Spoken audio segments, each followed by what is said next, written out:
चलो ठीक।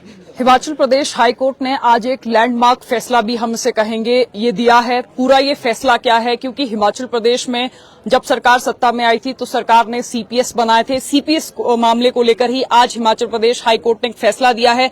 खुद एडवोकेट वीर बहादुर वर्मा जी हमारे साथ हैं। सर, कोर्ट ने अपनी सुनवाई के दौरान या फैसले के दौरान क्या क्या कहा है, किन महत्वपूर्ण बिंदुओं की बात कोर्ट ने की? कोर्ट ने सबसे पहले जो बात की, जब जजमेंट सुनाई तो कोर्ट ने कहा कि हमारी पिटीशन मेंटेनेबल है।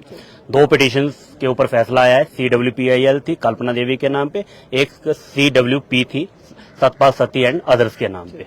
कोर्ट ने उसमें माना है कि ये पिटीशन मेंटेनेबल है।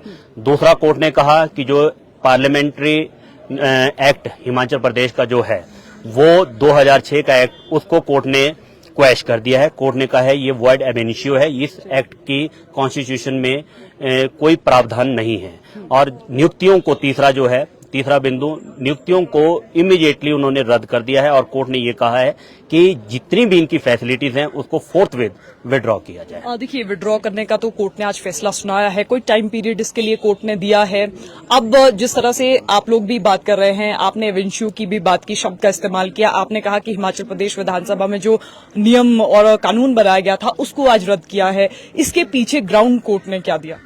अभी जजमेंट कोर्ट ने सिर्फ जो बिंदुओं की बात थी, सिर्फ कोर्ट अभी डिटेल में जजमेंट नहीं सुनाता है। कोर्ट बिंदुओं के ऊपर बात करता है। जो बिंदु मैंने आपसे अभी शेयर किए, उन विषयों के ऊपर कोर्ट ने अपनी जजमेंट को डिलीवर किया है। अभी जजमेंट डिटेल में अपलोड होगी और उसके बाद हम उसको स्टडी करेंगे। जो हमारे मेन पॉइंट्स थे, जैसे 91st अमेंडमेंट को लेके, कॉन्स्टिट्यूशन में 164 जो आर्टिकल है उसको लेके जो हमने ग्राउंड्स लिए थे, उन ग्राउंड्स को कोर्ट ने माना है।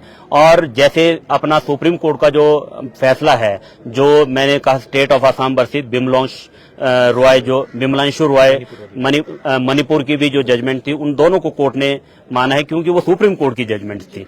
तो कोर्ट ने उन सब तथ्यों को ध्यान में रखकर ही फैसला सुनाया है। बाकी जो डिटेल में जब जजमेंट अपलोड होगी तो उसमें फिर हम आगे अपना पॉइंट रख पाएंगे। और क्या सीपीएस को जो सुविधाएं मिल रही थी, क्योंकि आपने कहा कि अब कानून तो पूरी तरह कोर्ट ने खारिज कर दिया है, तो अब जो उनको पर्क्स मिलते थे वो भी क्या वापस लिए जाएंगे? उसमें भी कोर्ट ने कोई क्लैरिटी दी है क्या? अभी तो कोर्ट ने सिर्फ यह कहा है कि ओवरनाइट चीफ सेक्रेटरी को ऑर्डर्स हुए स्टेट के माध्यम से कि ओवरनाइट इनकी फैसिलिटीज को विदड्रॉ कर दिया जाए। बाकी जैसे आपने कहा कि रिकवरी होनी है या नहीं होनी है, वो जजमेंट को स्टडी करने के बाद ही आगे का हम स्टेप ले पाएंगे। और देखिए, सरकार के वकीलों की तरफ से क्या पक्ष रखा गया था? सरकार, ऐसा है कि जब भी कोई केस करता है, जैसे इस केस का एग्जांपल है, या कोई है, पक्ष विपक्ष के पास अपने पॉइंट्स होते हैं। सरकार ने भी अपने पक्ष रखे। उन्होंने जो कुछ एक जजमेंट, पंजाब की जजमेंट थी और अदर हाई कोर्ट्स की जजमेंट थी, उन्होंने इसको ये कहा था कि ये जजमेंट यहाँ एप्लीकेबल नहीं है। और जो उन्होंने स्टेट ऑफ असम और मणिपुर की जो जजमेंट थी उसको डिस्टिंग्विश करना चाहा था। कोर्ट ने उनकी बात नहीं मानी और कोर्ट अल्टीमेटली इस रीजनिंग पे पहुंचा है कि इस जजमेंट के माध्यम से इन नियुक्तियों को रद्द कर दिया जाए। और देखिए, अधिवक्ता वीर बहादुर वर्मा हमारे साथ थे। जैसा कि हिमाचल प्रदेश के सीपीएस मामले पर पूरे हिमाचल प्रदेश की राजनीति की भी निगाहें टिकी हुई थी। हर कोई व्यक्ति ये जानना चाह रहा था कि आखिर हिमाचल प्रदेश में अब सीपीएस मामले पर क्या फैसला आया है। आज हिमाचल प्रदेश हाईकोर्ट में एक लैंडमार्क डिसीजन आया है जिसमें यह कहा गया है कि हिमाचल प्रदेश विधानसभा में 2006 में जो कानून हिमाचल प्रदेश में सीपीएस के विषय में बना था, उस कानून को भी पूरी तरह निरस्त कर दिया गया है।